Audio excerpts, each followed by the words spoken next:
Hello, Fambam! It's me, Mami Maika!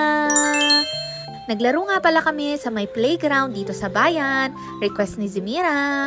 Siyempre, habang bata pa siya, pinagbibigyan namin na maglaro ng maglaro. Para sa amin, importante talaga na ma-experience niya yung ganitong klaseng childhood moments. Kasi bukod sa bonding, nakakatulong din na mabawasan yung screen time niya. Alam niyo ba, Fambam, na ang outdoor play ay nakakatulong sa physical development ng bata, gaya ng balance, coordination, at strength. Nakakatulong din ito sa social skills kasi natututo silang makipag-share, makipag-usap, at makipaglaro sa ibang bata.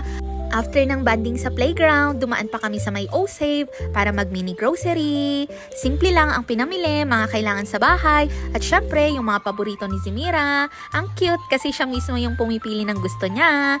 Thank you Lord sa araw na ito. So yun lang, Fambam. Thank you for watching. God bless!